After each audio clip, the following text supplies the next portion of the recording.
Hello all and welcome to Kadak cinema. ಇವತ್ತಿನ content ಅಲ್ಲಿ ಕನ್ನಡದಲ್ಲಿ ನಟಿಸದೇ ಇರೋ ಕನ್ನಡತಿಯರ ಬಗ್ಗೆ ಹೇಳೋದಕ್ಕೆ ಹೊರಟಿದೀವಿ. ಕನ್ನಡತಿಯರು ಅಂದ ತಕ್ಷಣ ಇಲ್ಲೇ ಹುಟ್ಟಿ ಬೆಳೆದವರು ಮಾತ್ರವಲ್ಲ, ಇಲ್ಲಿ ಶಿಕ್ಷಣ ಪಡೆದವರು ಅಥವಾ ಯಾವುದೇ ವಿಧದಲ್ಲಿ ಕರ್ನಾಟಕದ ಹೆಸರಿಗೆ ತಳ್ಕಾಕೊಂಡಿರೋರು ಅಂತಾನೂ ಆಗತ್ತೆ.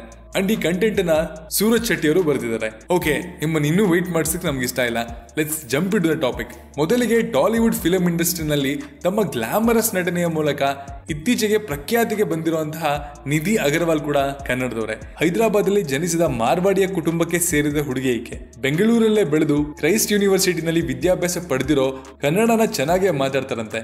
2017ರಲ್ಲಿ ಬಾಲಿವುಡ್ ನ ಟೈಗರ್ ಶ್ರಾಫ್ ನಟನೆಯ ಮುನ್ನಾ ಮೈಕಲ್ ಚಿತ್ರದಿಂದ ಡೆಬ್ಯೂ ಮಾಡಿದ ನಿಧಿ ಇತ್ತೀಚೆಗೆ ಬಂದ ಐ ಸ್ಮಾರ್ಟ್ ಶಂಕರ್ ಬ್ಲಾಕ್ ಬಸ್ಟರ್ ಚಿತ್ರದ ನಂತರ ಬಹು ಬೇಡಿಕೆಯ ನಟಿಯಾಗಿ ಹೊರಹೊಮ್ಮಿದ್ದಾರೆ. ಬಟ್ ಡಿಸಪಾಯಿಂಟಿಂಗ್ ವಿಷಯ ಏನಪ್ಪಾ ಅಂದ್ರೆ, ಇಷ್ಟೊಂದು ಟ್ಯಾಲೆಂಟೆಡ್ ನಟಿ ಕನ್ನಡದಲ್ಲಿ ಇನ್ನೂ ನಟಿಸಿಲ್ಲ ಅನ್ನೋದು. ನಮ್ಮ ಲಿಸ್ಟ್ ಅಲ್ಲಿರೋ 2ನೇ ನಟಿ ಪೂಜಾ ಹೆಗಡೆ. ಹೆಸರು ಕೇಳಿದ ತಕ್ಷಣ ಅನ್ಸೋದು, ಓ ಇವ್ರು ಮಂಗಳೂರವರಾ ಅಂತ. ಹೌದು, ಇವರು ಮಂಗಳೂರು ಮೂಲದ ಕುಟುಂಬದಲ್ಲಿ ಜನಿಸಿದ್ರು. ಮುಂಬೈಯಲ್ಲೇ ಬೆಳೆದ್ರು, ಕನ್ನಡವನ್ನ ಚೆನ್ನಾಗಿ ಮಾತಾಡ್ತಾರೆ. ಈಕೆ 2010ರಲ್ಲಿ ಮಿಸ್ ಯೂನಿವರ್ಸ್ ಇಂಡಿಯಾ ಕಾಂಪಿಟೇಷನ್ ನಲ್ಲಿ ಸೆಕೆಂಡ್ ರನ್ನರ್ ಅಪ್ ಆಗಿ ಆಯ್ಕೆ ಆಗಿದ್ರು. 2012ರಲ್ಲಿ ಬಿಡುಗಡೆಯಾದ ಮೂಗ ಮೂಡಿ ಅನ್ನೋ ತಮಿಳು ಚಿತ್ರದ ಮೂಲಕ ಚಿತ್ರಲೋಕಕ್ಕೆ ಎಂಟ್ರಿ ಕೊಟ್ಟರು ಪೂಜಾ ಹೆಗಡೆ. ಹಿಂದಿಯ ಹೃತಿಕ್ ರೋಷನ್ ನಟನೆಯ ಮೊಹೆಂಜಾದಾರೋ ಹಾಗೂ ಇತ್ತೀಚೆಗಷ್ಟೇ ಬ್ಲಾಕ್ ಬಸ್ಟರ್ ಹಿಟ್ ಆಗಿರೋ ಅಲಾ ವೈಕುಂಠಪುರಂಲೋ ಚಿತ್ರದಲ್ಲಿ ಪೂಜಾ ಹೆಗಡೆ ಅವರನ್ನ ಸೌತ್ ಇಂಡಿಯಾ ಹಾಗೂ ಬಾಲಿವುಡ್ ನಲ್ಲಿ ಟಾಪ್ ನಟಿಯನ್ನಾಗಿ ಮಾಡಿದೆ. ಈಗ ಪೂಜಾ ಹೆಗಡೆ ಅವರ ಮುಂದಿನ ಚಿತ್ರ ಪ್ರಭಾಸ್ ರವರ ಬಹು ನಿರೀಕ್ಷಿತ ಚಿತ್ರ ರಾಧೆ ಶ್ಯಾಮ್ ಆಗಿದೆ. ಕನ್ನಡಿಗರಾಗಿ ನಮ್ಮ ಮನೆ ಮಗಳು ನಮ್ಮ ಭಾಷೆ ಚಿತ್ರದಲ್ಲಿ ನಟನೆ ಮಾಡದೇ ಇರೋದು ಬೇಜಾರು ತರಿಸೋ ಸಂಗತಿನೇ. ಇನ್ನು ನೆಕ್ಸ್ಟ್ ಬರೋದಾದ್ರೆ, ಈ ನಟಿಯ ಹೆಸರು ಕೇಳಿ ನಿಮಗೊಂದು ಕ್ಷಣ ಶಾಕ್ ಆಗುತ್ತೆ, ಆದ್ರೆ ಇದು ಫ್ಯಾಕ್ಟು. ಇತ್ತೀಚೆಗಷ್ಟೇ ದೇಶದಾದ್ಯಂತ ಸುದ್ದಿಯಲ್ಲಿದ್ದ ಒಂದೇ ಒಂದು ಹೆಸರು ಅಂದ್ರೆ ಅದು ಸುಶಾಂತ್ ಸಿಂಗ್ ರಜಪೂತ್. ಇವಾಗ ನಾವು ಯಾರ ಬಗ್ಗೆ ಹೇಳ್ತಿದೀವಿ ಅಂತ ಗೊತ್ತಾಗಿರ್ಬೋದು. ಹೌದು, ಸುಶಾಂತ್ ಸಿಂಗ್ ರಜಪೂತ್ ರವರ ಗರ್ಲ್ ಫ್ರೆಂಡ್ ಹಾಗೂ 2020ರ ಮೋಸ್ಟ್ ಕಾಂಟ್ರವರ್ಷಿಯಲ್ ಆಕ್ಟ್ರೆಸ್ ರಿಯಾ ಚಕ್ರವರ್ತಿ. ಬೆಂಗಾಳಿ ಕುಟುಂಬದ ಮೂಲದ ಇವರು ಹುಟ್ಟಿ ಬೆಳೆದಿರೋದು ಬೆಂಗಳೂರಲ್ಲೇ. ಮೊದಲು ರಿಯಾ MTVಯಲ್ಲಿ ವಿಜೆ ಆಗಿ ತಮ್ಮ ಕೆರಿಯರ್ನ ಪ್ರಾರಂಭಿಸಿದ್ರು. 2012ರಲ್ಲಿ ತುನಿಜಾ ಅನ್ನೋ ತೆಲುಗು ಚಿತ್ರದ ಮೂಲಕ ಸಿನಿ ಜಗತ್ತಿಗೆ ಪಾದಾರ್ಪಣೆ ಮಾಡಿದ್ರು. 2014ರಲ್ಲಿ ಬಿಡುಗಡೆಯಾದ ಸೋನಾಲಿ ಕೇಬಲ್ ಇವರ ಹಿಂದಿ ಚಿತ್ರದ ಐಕಾನಿಕ್ ಅಂತ ಹೇಳ್ಬೋದು. ಇವರು ಕನ್ನಡದಲ್ಲಿ ನಟಿಸ್ಲಿ ಅಂತ ಯಾರು ಕಾಯ್ತಾ ಇದ್ರಲ್ಲೂ ಗೊತ್ತಿಲ್ಲ, ಆದ್ರೆ ಕನ್ನಡಕ್ಕೆ ಬಂದ್ರೆ ಯಾವುದೇ ಕಾಂಟ್ರವರ್ಸಿ ಮಾಡದೇ ಇರಲಿ ಅನ್ನೋದು ಎಲ್ಲರ ಆಸೆ. RCB ಅಂದ ತಕ್ಷಣ ಕನ್ನಡಿಗರೆಲ್ರಿಗೂ ಎದೆ 1-2 ಇಂಚು ಮುಂದೆ ಹೋಗುತ್ತೆ. RCB ಹಾಗೂ ಇಂಡಿಯನ್ ಕ್ರಿಕೆಟ್ ಟೀಮ್ನ ಕ್ಯಾಪ್ಟನ್ ವಿರಾಟ್ ಕೊಹ್ಲಿಯ ಮಡದಿ ಹಾಗೂ ಖ್ಯಾತ ನಟಿ ಅನುಷ್ಕಾ ಶರ್ಮಾರವರ ಬಗ್ಗೆ ಯಾರಿಗೂ ಗೊತ್ತಿಲ್ಲ ಹೇಳಿ. ಆದ್ರೆ ಅವ್ರಿಗೂ RCBಗೂ ಮೀರಿದ ಕನ್ನಡದ ನಂಟಿದೆ ಅನ್ನೋದು ಎಷ್ಟು ಜನಕ್ಕೆ ಗೊತ್ತು? ಹೌದು, UPಯ ಅಯೋಧ್ಯೆಯಲ್ಲಿ ಈಕೆ ಜನಿಸಿದ್ರು ಅನುಷ್ಕಾ ಶರ್ಮಾ ಬೆಳೆದಿದ್ದು ಹಾಗೂ ವಿದ್ಯಾಭ್ಯಾಸ ಪಡೆದಿದ್ದು ನಮ್ಮ ಬೆಂಗಳೂರಲ್ಲಿ. Anushka Sharma full time model ಆಗೋ ಕನಸಿನೊಂದಿಗೆ ಮುಂಬೈಗೆ ಶಿಫ್ಟ್ ಆದ್ರು. 2008ರಲ್ಲಿ ಬಿಡುಗಡೆಯಾದ ಬಾಲಿವುಡ್ ನ ಕಿಂಗ್ ಕಾಂಗ್ ಶಾರುಖ್ ಖಾನ್ ಅವರ one of the biggest romantic hit movie of Bollywood Rab Ne Bana Di Jodi ಚಿತ್ರದ ಮೂಲಕ ಅನುಷ್ಕಾ ಶರ್ಮಾ ಸಿನಿ ಲೋಕಕ್ಕೆ ಕಾಲಿಟ್ರು.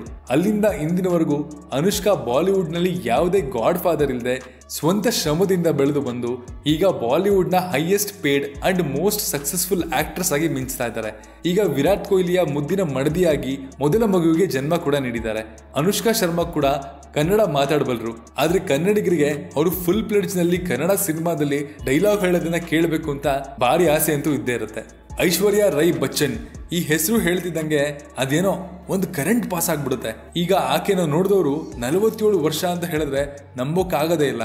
ಅಂತಹ ಜಗಮೆಚ್ಚಿದ ಸುಂದರಿಯವರು. ಮೂಲತಃ ಮಂಗಳೂರಿನವರಾದ ನಮ್ಮ ಐಶು ಕಮಾಲ್ ಮಾಡಿದ್ದಲ್ಲ ಬಾಲಿವುಡ್ ಅಲ್ಲೇ.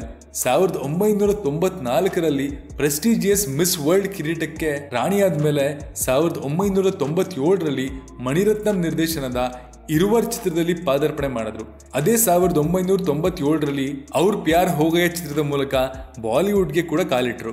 ಬಾಲಿವುಡ್ ನಲ್ಲಿ ಐಶು ಅವರ ಹೆಸರು ಕೇಳಿದಾಗ ನೆನಪಾಗೋ ಐಕಾನಿಕ್ ಫಿಲಮ್ಸ್ಗಳು ಯಾವ್ಯಾವು ಅಂದ್ರೆ ಜೋಧಾ ಅಕ್ಬರ್, ದೇವದಾಸ್, ಧೂಮ್ 2. 2007ರಲ್ಲಿ ಅಭಿಷೇಕ್ ಬಚ್ಚನ್ರನ್ನ ಮದುವೆಯಾದ ರೈ ಒಬ್ಬಳು ಮಗಳ ತಾಯಿ. ಭಾರತ ಸರ್ಕಾರದಿಂದ ಕೊಡುವಂತಹ ಪ್ರತಿಷ್ಠಿತ ಪದ್ಮಶ್ರೀ ಅವಾರ್ಡ್ ಕೂಡ ಪಡೆದಿದ್ದಾರೆ. ಆ ಕಾಲದಿಂದ ಈ ಕಾಲದವರೆಗೂ ಐಶು ಕನ್ನಡಕ್ಕೆ ಬರ್ತಾರೆ ಅಂತ ಊಹಾಪೋಹೆಗಳು ಹುಟ್ಕೊಂಡ್ವು ಹೊರತು ಐಶು ಇದುವರೆಗೂ ಕನ್ನಡ ಸಿನಿಮಾದಲ್ಲಿ ನಟಿಸಲೇ ಇಲ್ಲ. ಅವರು ಕನ್ನಡ ಚಿತ್ರದಲ್ಲಿ ನಟಿಸೋದನ್ನ ನೋಡೋದಕ್ಕೆ ಕನ್ನಡಿಗರು ಕಾಯ್ತಾನೆ ಇದ್ದಾರೆ. ಇದು ಯಾವಾಗ ನಿಜ ಆಗುತ್ತೋ ಅಂತ ಕಾದ್ ನೋಡಬೇಕು. ಕರ್ನಾಟಕದ ಪುತ್ತೂರು ಮೂಲದ ಈಕೆ ಕನ್ನಡ ಸಿನಿಮಾಗಳಲ್ಲಿ ನಟಿಸದೇನೆ ಮೋಸ್ಟ್ ಲವ್ಡ್ ನಟಿಯಾಗಿದ್ದಾರೆ. ಹೌದು, ನಿಮ್ಗೆಷ್ಟು ಕರೆಕ್ಟ್ ಆಗೇ ಇದೆ. ನಾವು ಮಾತಾಡ್ತಾ ಇರೋದು ಎಲ್ಲರ ನೆಚ್ಚಿನ ಸ್ವೀಟಿ, ಸೌತ್ ಇಂಡಿಯಾ ಫಿಲಂ ಇಂಡಸ್ಟ್ರಿಯ lady super star Anushka Shetty ಅವರ ಬಗ್ಗೆ. 2005ರಲ್ಲಿ ಸೂಪರ್ ಅನ್ನೋ ತೆಲುಗು ಚಿತ್ರದ ಮೂಲಕ ನಟನೆ ಪ್ರಾರಂಭಿಸಿದ ಅನುಷ್ಕಾ ಶೆಟ್ಟಿ ಇಲ್ಲಿವರೆಗೂ 50ಕ್ಕೂ ಅಧಿಕ ಚಿತ್ರಗಳಲ್ಲಿ ನಟಿಸಿದ್ದಾರೆ. ಅದರಲ್ಲಿ ಇಡೀ ಜಗತ್ತೇ ಮೆಚ್ಚಿದ ಬಾಹುಬಲಿ ಸೀರೀಸಲ್ಲಿ ಕೂಡ ಇದ್ದಾರೆ. ಬರೀ ತೆಲುಗು ಹಾಗೂ ತಮಿಳು ಸಿನಿಮಾ ಕ್ಷೇತ್ರದಲ್ಲಿ ತಮ್ಮ ಛಾಪನ್ನ ಮೂಡಿಸಿದ್ದಾರೆ. ಇವರು ನಮಗೆ ಇಷ್ಟ ಆಗೋದು ಈ ಎಲ್ಲ ಸಾಧನೆಗಳಿಗಿಂತ ಮಿಗಿಲಾಗಿ ಅವರ ಕನ್ನಡ ಪ್ರೇಮಕ್ಕೆ. ಹೌದು, ಅವರು ಕನ್ನಡ ಚಿತ್ರರಂಗಕ್ಕೆ ಯಾವುದೇ ವಿಧದಲ್ಲೂ ಸಂಬಂಧ ಇಲ್ಲದೆ ಇದ್ರು ಕನ್ನಡ ತನಕ್ಕೆ ಕೊಡೋ ಗೌರವ.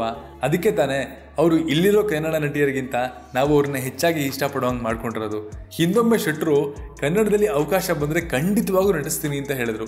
ಕನ್ನಡಿಗರು ಯಾರು ಕನ್ನಡದಲ್ಲಿ ನಟಿಸ್ತಾರೋ ಬಿಡ್ತಾರೋ, ನಮ್ಮ ಸ್ವೀಟಿ ಕನ್ನಡದಲ್ಲಿ ನಟಿಸ್ಬೇಕು ಅಂತ ತುದಿಗಾಲಲ್ಲಿ ಕಾಯ್ತಿರೋದ್ರಲ್ಲಿ ನಾನು ಒಬ್ಬ.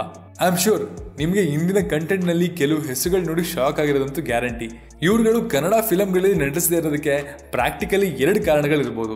ಒಂದು, ಅವ್ರಿಗೆ ಸರಿ ಹೊಂದುವಂತಹ ರೆನ್ಯೂಮರೇಷನ್ ನಮ್ಮ ಕನ್ನಡ ನಿರ್ಮಾಪಕರು ನೀಡೋದ್ರಲ್ಲಿ ಸಮಸ್ಯೆ ಇರ್ಬೋದು. ಇನ್ನೊಂದು ಕಾರಣ ಅಂದ್ರೆ ಸರಿಯಾದ ಸ್ಕ್ರಿಪ್ಟ್ ಕನ್ನಡ ಫಿಲಮ್ ಮೇಕರ್ಸ್ ಇಂದ ಹೋಗದೆ ಇರೋದು ಇರ್ಬೋದು.